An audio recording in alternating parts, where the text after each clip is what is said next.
Start out the podcast. Hey everybody, and welcome to the Improved Photography Podcast. This is the first episode that we've also recorded in video at the same time as our normal audio. So if you're subscribed to the audio version of the podcast, you're welcome to also grab the video just by going to improvephotography.com and searching for this episode, and then you'll get to see Dustin's beautiful face splashed up on your laptop. Love it. It looks so good. As you're watching the podcast. If you prefer just to watch the show in audio as you always have, no problem. It's always going to be there just the same way that you always get it. Mm-hmm. So we got a good list of questions coming up here, and let's go to the first one.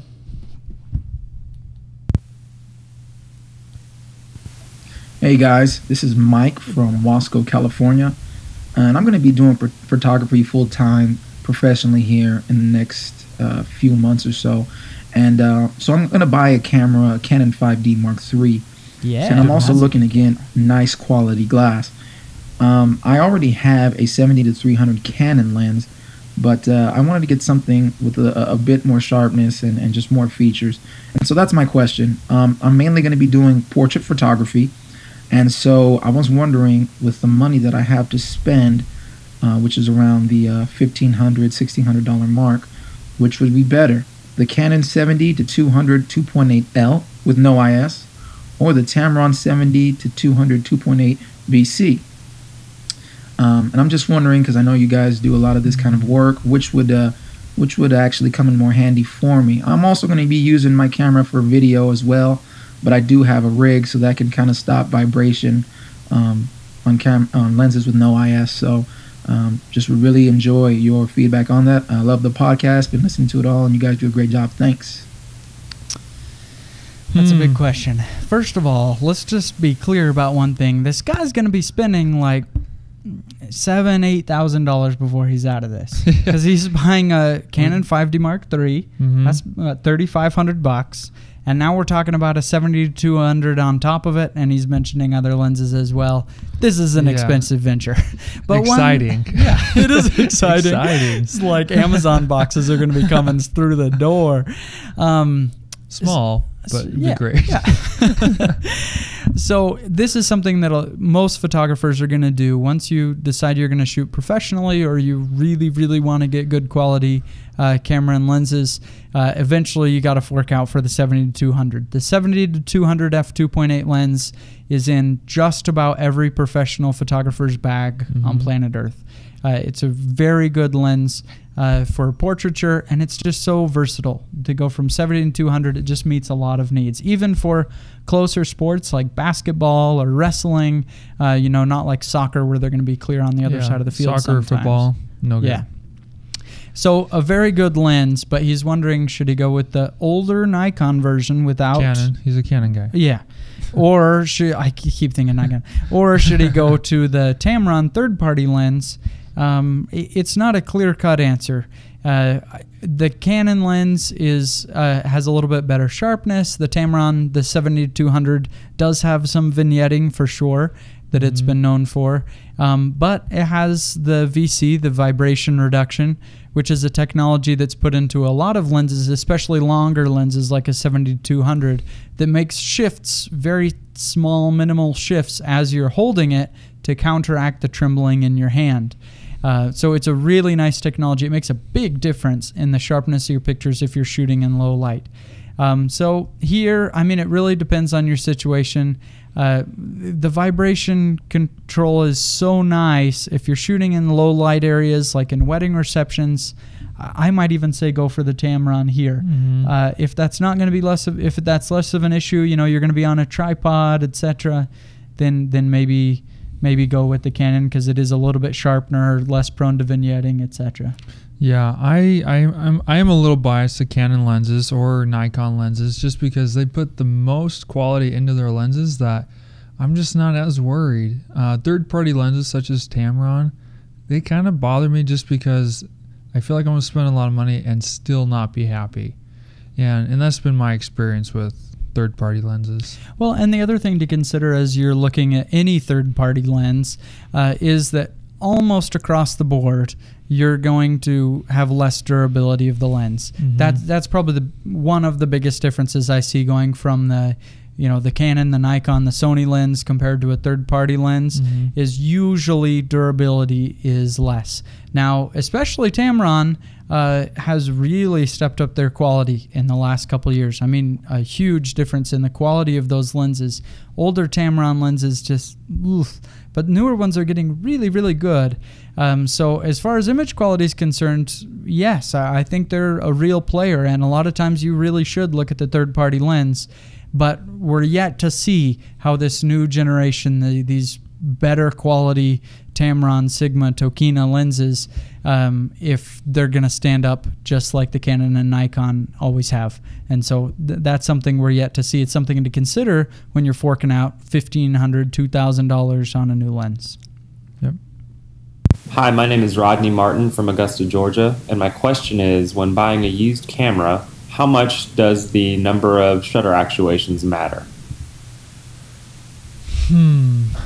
Buying a used one. Yeah. Buying a used camera is a little bit tricky because there are definitely some things that can be wrong. So a shutter actuation, a lot of people, this is one thing I see all the time on our website when people are searching shutter activation, they end up on our page because I typed it wrong, because I know a lot of people type activation and it's not activation, it's actuation. So I thought that might help some people actually find what they're looking for. Shutter activation is really easy. There's a button on front of the camera. But a shutter actuation is just every time you click the shutter, it's another actuation. Now, shutters are rated to, depending on the camera model, 150,000 to 250,000 shutter actuations. That sounds like a ton until you go shoot a sports event, a wedding, and, you just knocked out 2,000 pictures in a single day or more.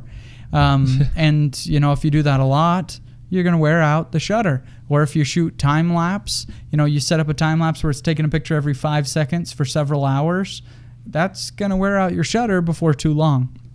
And so it is something to consider how many shutter actuations the camera has. Now, he's asking how much we should consider it. What I would do is just check to see how many shutter actuations your camera has, and then simply from there see what that camera's shutter is rated for. So I get a Nikon D3200, I see, okay, it has 55,000 shutter actuations. Then just search in the manual for that camera, which you can easily find through the camera manufacturer's site, and just see how many shutter actuations the camera is rated for, and then you can make your own decision if it's a good buying decision or not. If the shutter does go out, it's going to cost between $200 and $500 usually to get the shutter replaced. On higher end cameras, it's going to cost more because they put in a nicer shutter into it, or at least they charge nicer prices for those shutters. So something to consider, but buying a used camera is a great option sometimes. So don't feel like just because it's been used with 20,000 shutter actuations, it's not going to die tomorrow. It'll last for a long time. So what's one of the ways that we can actually go in and check our shutter? Yeah, well, it depends on the camera. Each camera has different ways to look at it, but I have a convenient page. If you go to improvephotography.com/actuations, not activations, you'll see the resource there, and you'll learn how to check on your specific camera how many shutter actuations you have. Also a good thing to do at the end of every year. Look back on your camera and see how much you really shot that year. And sometimes that's motivating to get out of the house, off the couch, and actually do something to improve as a photographer. Or get a new camera. Or a new couch, which is comfy, and you might want Hi, to this is sit Duke, there. and I'm right on the other side of the state from you guys in Idaho Falls. My question is about brightness on my monitor. I use a spider, and I calibrate my monitor. I believe I've got the color spot on, but I recently got a batch of photos back from the lab, and they were a little bit dark. And it's very easy for me to slide the brightness up or down on my monitor, and I just can't figure out how I can get it to be the correct brightness setting that I know will match what the lab gives me back. So look forward to hearing the answer. Thank you. He did what he's supposed to do. He's calibrated, but it's still coming out dark. What do you think? I'm not quite sure it's the calibration this time. At this point, I would almost wonder if it's the the quality of the monitor itself. We have an older one here in our office, and it's old, and so I have to have full brightness to even get it to compare to 50% brightness on our newer ones. And so if you're running an older monitor, even though you've calibrated the color and everything, if it's just old, it's not going to produce the quite same brightness as a newer monitor would. Yeah, another thing to consider is, maybe you calibrated, but if you calibrated at noon and you have a big window there, the photo's going to look very different when it's midnight and there's no light coming through that window. And I don't mean a small difference, a big difference in how that photo is going to look. And so even if the monitor's correct, if your ambient light changes, it really makes a big difference. You've seen the same thing if you're a night photographer. We run into this all the time, that you go out, you do night photography, you look at the LCD screen on the back of the camera and you're like, nailed it, it's perfect. And so then bright. I know, it's like, oh, that looks like it's midday, this is great. You get home, you put it on your computer, and it's like, whoa, it's almost black out there. And it's because you had, these screens, they're lights, they're flashlights, they're little LEDs in your face. And so it's going to change if it's dark outside or bright outside. Those lights are going to look very, very different. Like when you try to look at your cell phone outside in the middle of the day, it looks like it's incredibly dim. So the change in light in your area can make a very big difference in how the photo looks on your screen, even if the screen is technically correct. So I think first let's check the monitor. Let's make sure we have a decent quality monitor that can do the job here and stay consistent. If it can't stay consistent, you're going to have to calibrate really frequently because they change. So we're going to make sure we got the right monitor. Let's make sure we have our room set correctly. And then let's make sure we're using a really quality printer. As we noted when we did our print quality test that we've mentioned on the podcast before, when we sent out a print to 11 different labs and had them print the exact same thing, and we saw huge differences in the resulting photos from some of the labs. And so your screen looks great. You order your photo from Walmart. It comes back and it looks dark. Don't be surprised. It's just not as quality of a lab as some of the others out there. And so that could be the problem too. You might be doing everything correctly and it could be the lab's fault, which is great because then, it's them. No, it's not your fault. Actually, you reminded me of another thing. If you're a Mac user, or actually most laptops these days have the auto dimming for good point. Ambient light. Very good point. That will affect. So if you're got a lot of light coming into your room, then your screen's going to dim way down automatically. If you're in the dark, it's going to adjust differently. And so pull out the power plug and you see the screen dim because it's now saving power. Yeah. So there's a lot of different things, especially modern technology, trying to save power or adjust things so that you get a proper viewing of the screen. But I would say check that. But rule of thumb is to keep brightness at 50%. If it's a newer monitor that's out there, 50% brightness is pretty standard, and you'll actually get pretty good prints. I do 50%. And that works great. Yeah, that'll at least ballpark it that once you calibrate, you'll be within the range that the calibration can fix this. And a lot of people don't even realize that their screens are dimming and getting brighter all the time, especially laptops. Almost all screens do this now. Even your cell phone, if you have a smartphone, that front-facing camera is also a light sensor, so that when you pull out your cell phone in bed to read Facebook, it'll dim down the screen because it's dark in the room. It doesn't want to blind you.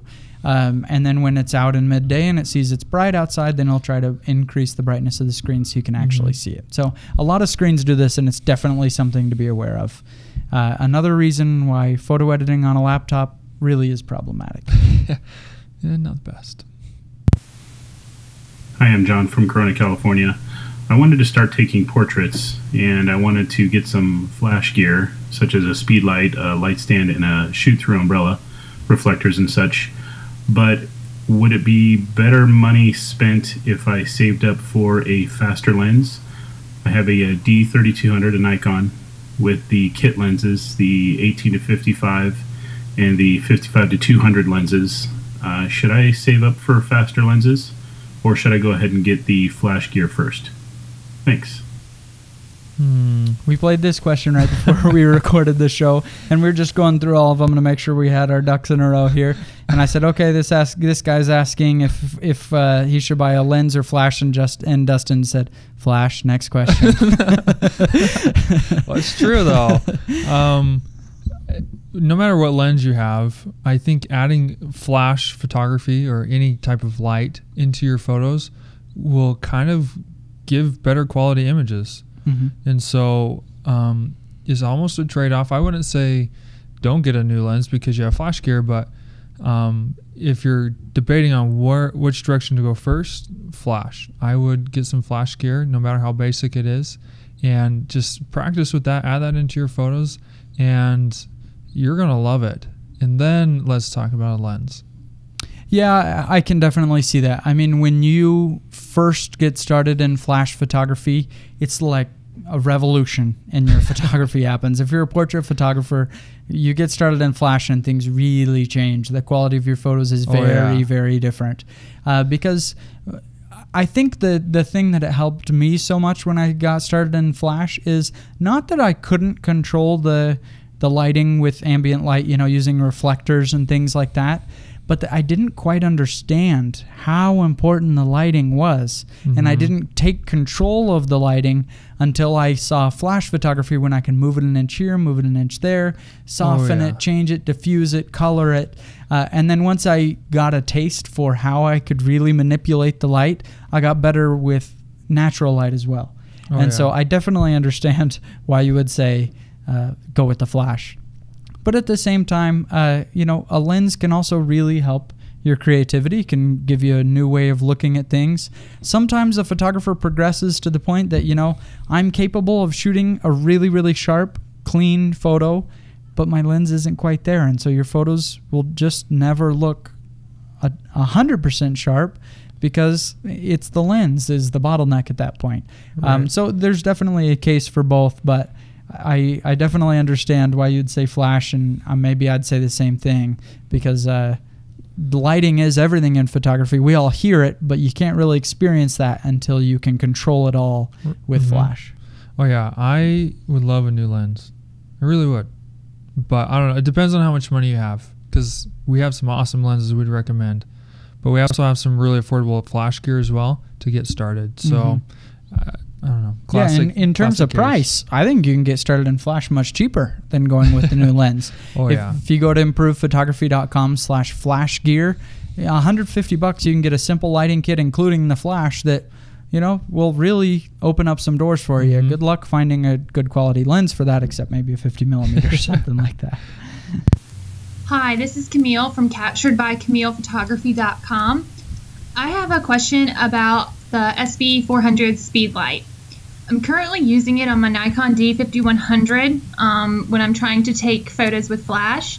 I have it set so I can try to capture some bounce light off of the ceiling, and when I try to use it in that mode, I'm getting an error message from the camera saying that the flash is not properly set forward. Obviously I'm doing it on purpose, but I'm just confused as to if it's incompatible with the 5100, or if there's something within the camera itself that I'm supposed to be setting to make it able to capture the light when I try to rotate the flash. If you could just talk a little bit about that or explain what's going on, then I would be much appreciated. Thank you. Okay, this was a puzzler. I heard this question, and then I thought, no idea. And so I listened to it again, no idea. And I listened to it a third time, and now I finally have a theory, because this error is very uncommon, that your flash would come up with an error to say flash not properly set forward. That's really odd. Why is that even an error? Yeah, I don't get with that. So it took some detective work to finally figure out what this error message is, because it's really uncommon to get this. But first, a little background. The flash that she's using, an SB400, is the lowest cost Nikon brand flash you can get for this purpose. Very small, fits on the hot shoe of your camera. It's just a very rudimentary, simple light. it can go up 90 degrees, and that's it. It's very simple light. If it's a lot of uses, it's a good flash. But I think the error here is caused by the autofocus assist beam. And so your camera, you'll see this tiny little light at the top of the camera that will send out a little beam of light when the camera's trying to focus. Because when you're in a dark situation, you're in a reception hall or something, there just might not be enough light for the camera to find focus. And so if you have this setting on, it'll send out a little beam of light so that we can find focus. What I'm guessing here is happening is with the flash turned up, that beam of light is going into the stratosphere, and so it's not being able to find focus that way. It wants you to turn the flash down so that you can find focus, and then it's going to be able to fire. That's my theory. I haven't seen this error before. It's just my best game. What if you just switch to like manual focus?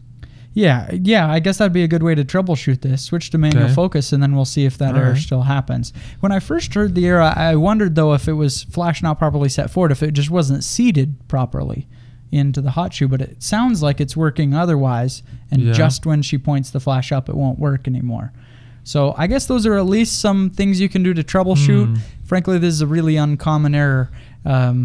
So I think those are at least some ideas. We should do a little rundown one of these days, though, of the most common errors we get from cameras and flashes and kind of how to troubleshoot them. Because if you shoot Canon, you have seen the infamous Error 99.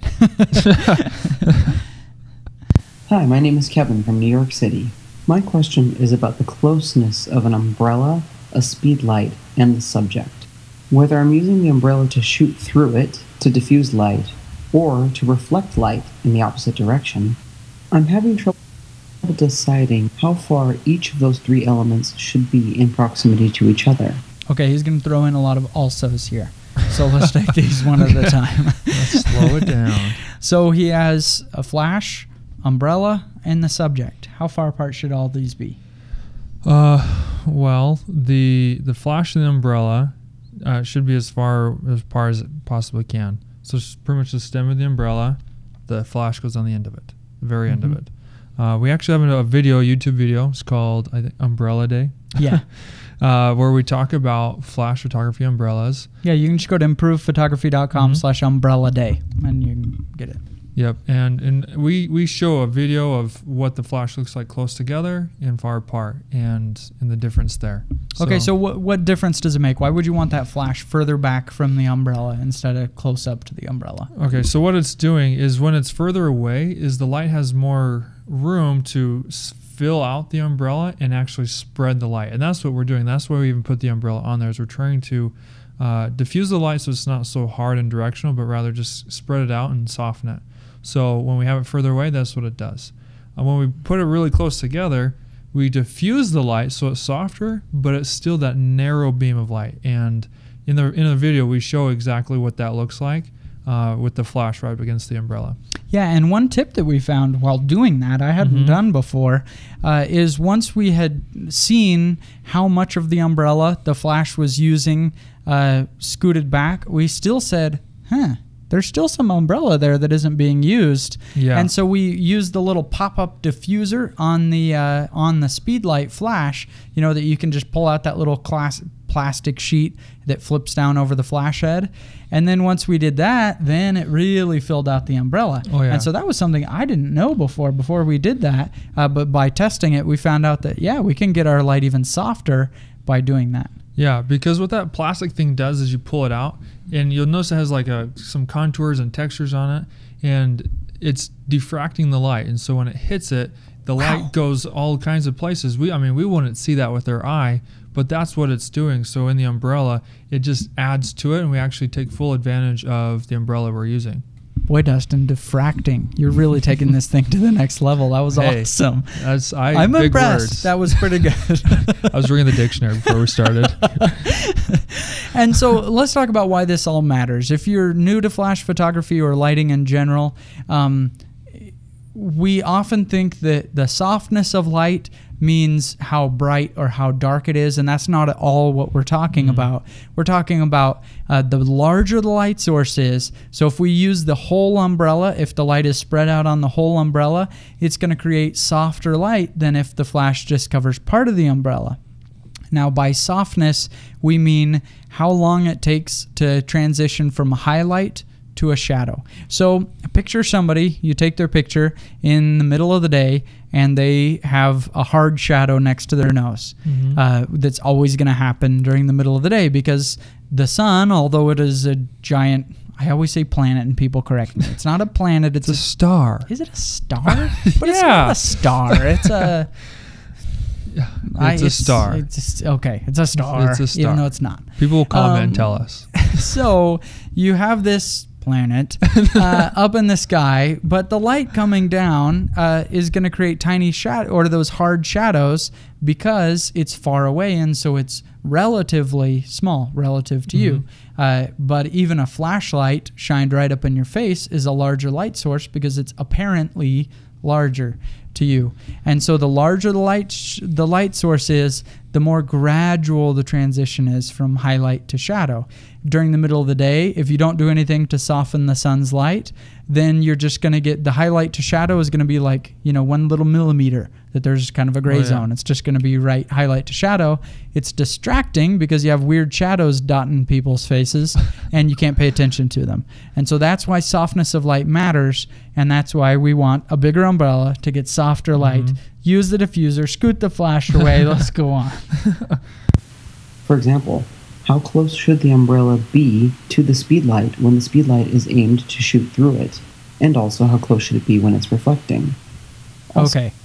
So there are two different types of umbrellas. There is a white shoot-through umbrella that goes between the flash and then the umbrella, and then the person's on the other side of the umbrella. We talked about that. How about a silver reflective umbrella? This is the flash pointing away from the person you're shooting, reflecting on the umbrella and shooting back to you. Sorry, I have a hard time talking about silver umbrellas because it reminds me of the terrors of going to the JCPenney portrait studio when my wife drags me in there.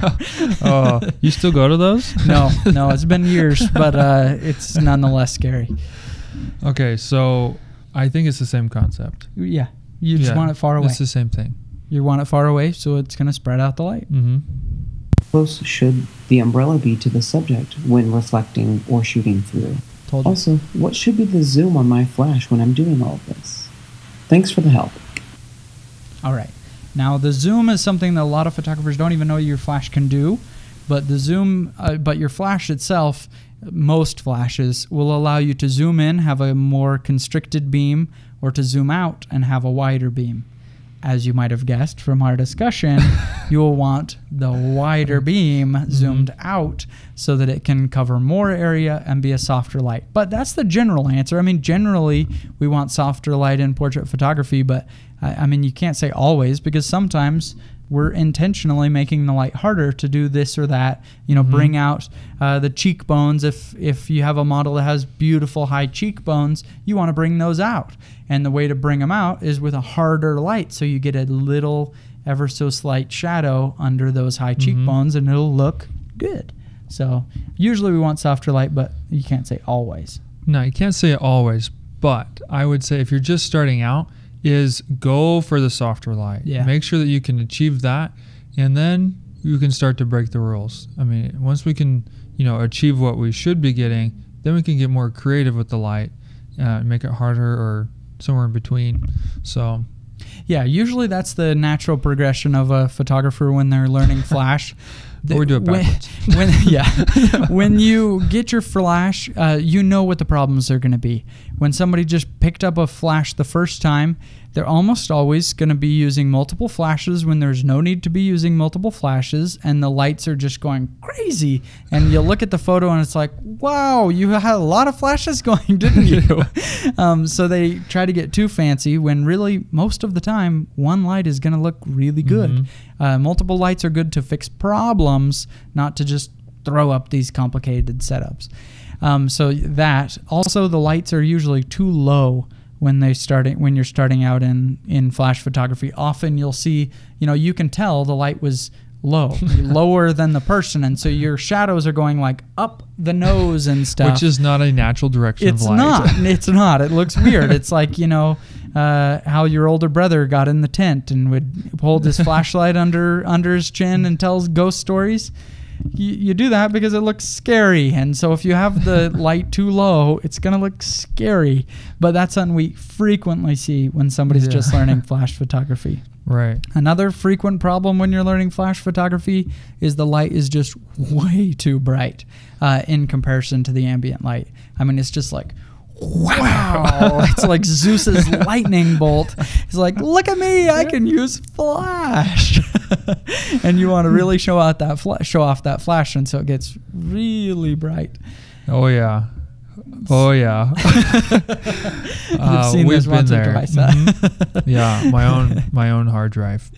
And then, so that's your first stage of a flash photographer. The next stage, as you're learning flash photography, I think the constant problems there are you try to just get a little bit too fancy. Then, you got your light soft, and it's really soft, but then you cut out all the shadows. It's just this beautiful soft light over everything, and you're shooting for even light and not necessarily good light. Shadows are your friend. You don't want to just have shadowless light.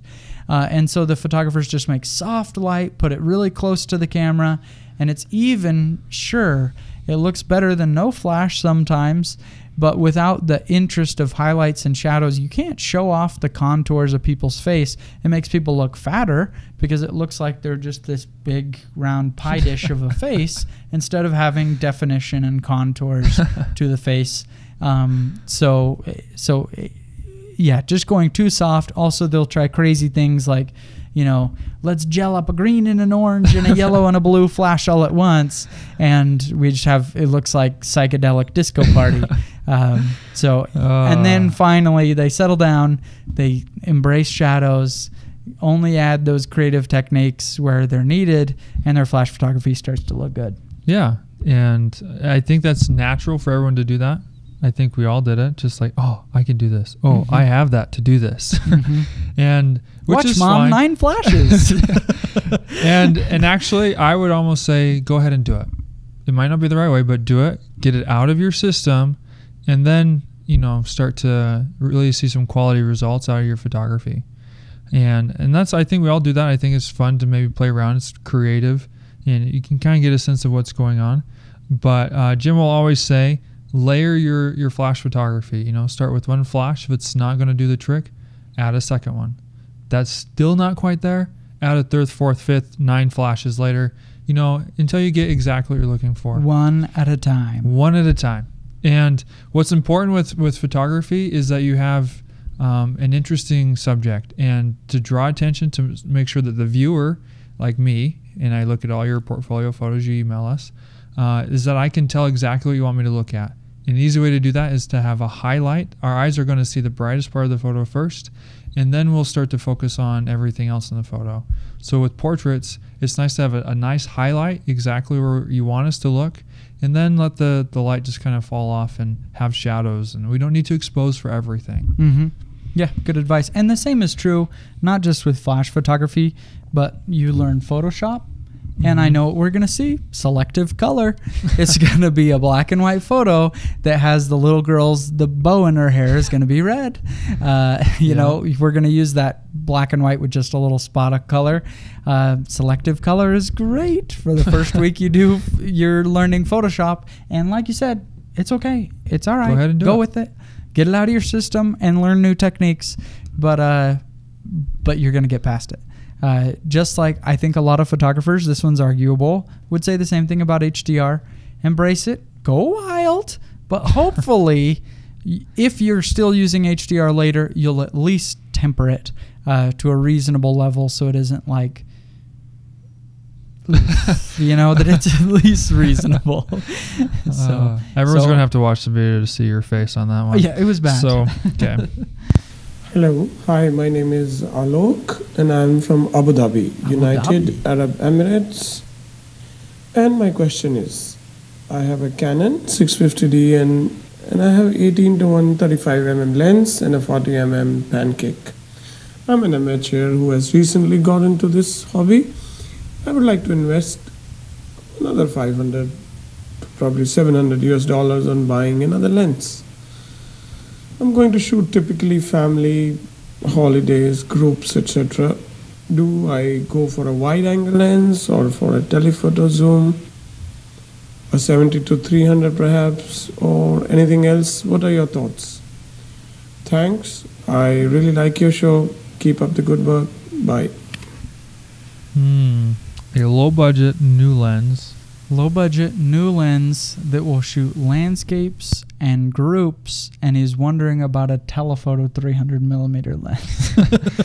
Okay, so we're on both ends of the spectrum here. Yeah, this is a tough one because he already has an 18 to 135, which is a good option for just a walk around everyday lens. Use it for multi-purpose. It looks like he's looking for something more specific. You aren't going to find a landscape telephoto lens. That just doesn't exist. So let's talk about a landscape lens first. So let's say you have an 18 to 55, or he has an 18 to 135. The widest he gets is 18 millimeters, and you're ready to start getting a little bit more serious about your landscape photography, and you want to go wide. How about there? What would you recommend? I would probably look for somewhere in the 10 millimeter range. Yeah, on a crop sensor camera. On a crop sensor.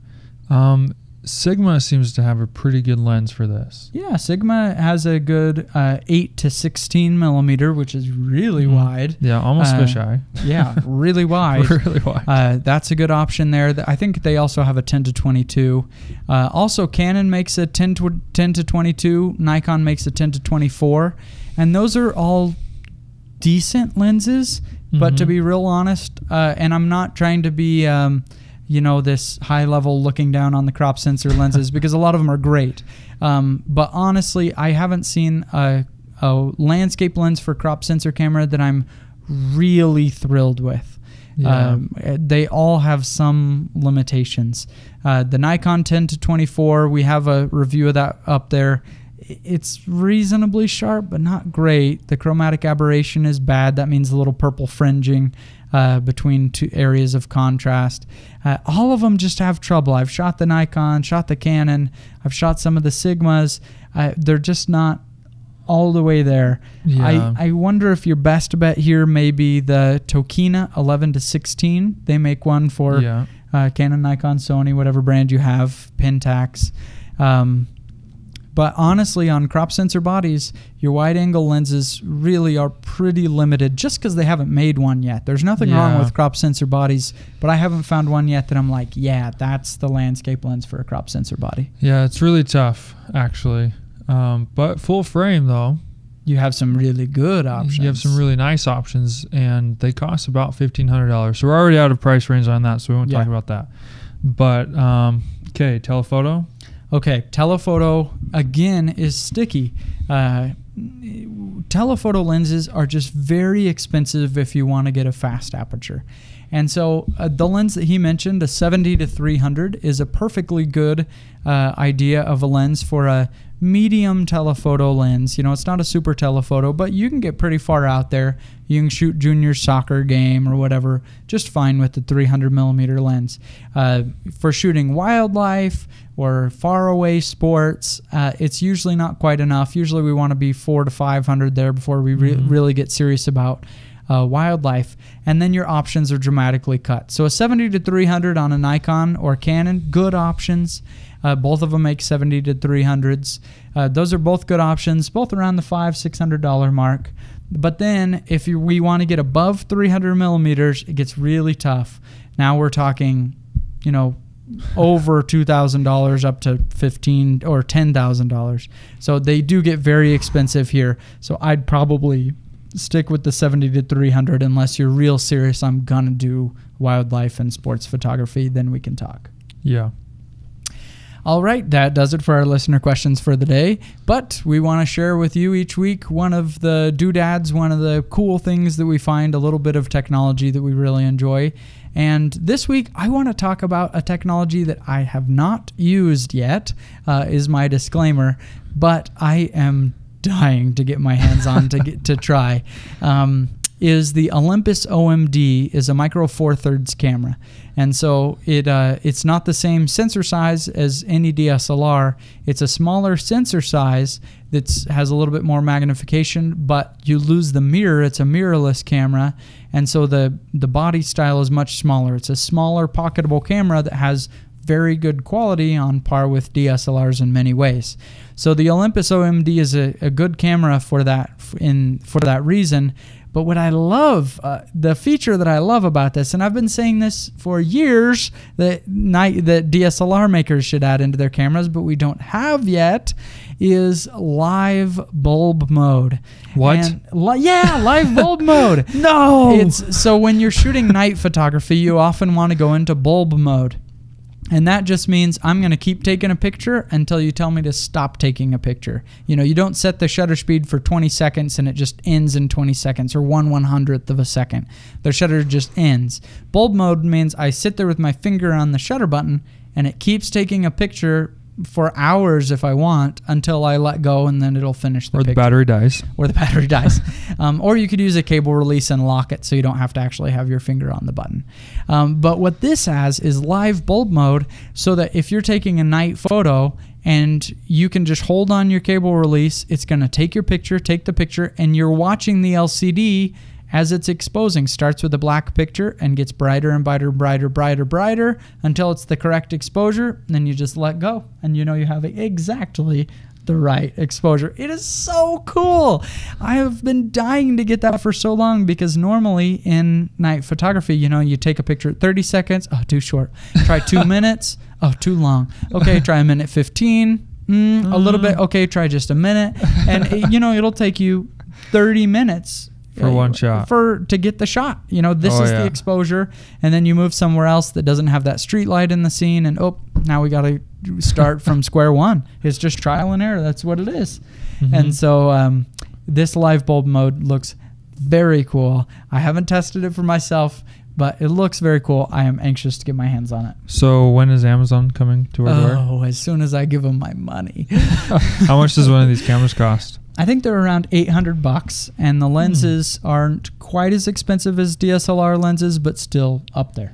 Okay, so if I'm looking for a new camera, which I'm not, but if I were, would this be something I would consider over the D800 or?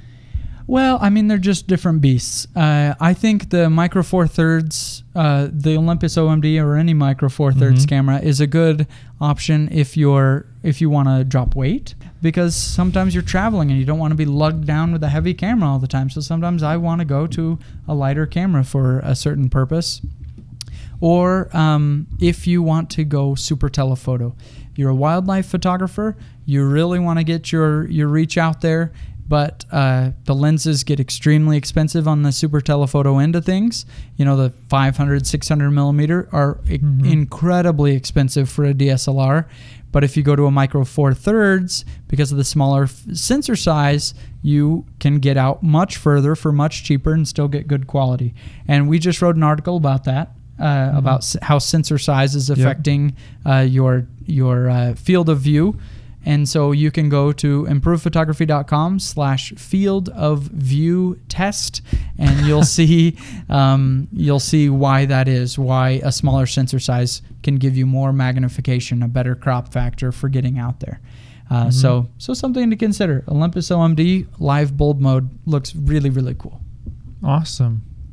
Okay, Jim, what's your that was your doodad. That's my doodad. What do you got? Mine, okay, is a website called Fluider. It's fluid with an R.com, and this is supported by Flickr, and I came across it. Someone emailed, and I have been looking at all these photos online. Some are good, some aren't, but I think it's a great resource, so you can go there and check it out.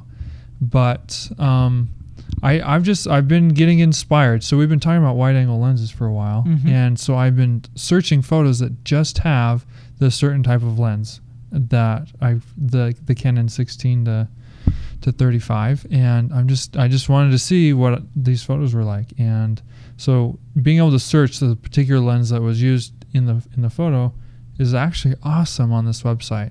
So, because I just want to get an idea of what it was. Mm-hmm. So, yeah. Very cool. Good resource. Each week on the podcast, we award someone who took a minute to go to iTunes and provide a review of the website or of this podcast. So you can just hop onto iTunes, even if you don't have an Apple device. You don't have to have an iPhone, iPad, anything. Even on a Windows PC, just download iTunes, log into your iTunes account, and search for the Improved Photography Podcast in the store. Then write your review, even a 1 or 2 sentence review. And if you do so, you are entered to win an online photography class with me and Dustin. And you would be so lucky. That's right. So this week's winner, someone who submitted a review this week, was Kelly F369. If your iTunes ID is Kelly F69, then go ahead to send us an email at prize@improvephotography.com, and we'll set you up with your online photography class. And the offer is open again this week, every week. You can just hop onto iTunes, submit your review, whether it's 1 star or 5, even though we appreciate 5 stars. You're entered to win that online photography class. Great. We still have spots open in our workshop. This is our workshop in Boise, where we're going to do flash photography for 2 days. We're even going to throw a mock wedding. We're going to have tons of opportunities to shoot an engagement style, senior portrait style, individual models. We're going to do a ton of shooting and balance that out with classroom instruction too. If you're new to flash photography, come out to Boise, grab a flight out to Boise, and you can learn flash photography with us. Yeah. More info about that at improvephotography.com/workshops. All right, that does it for this week.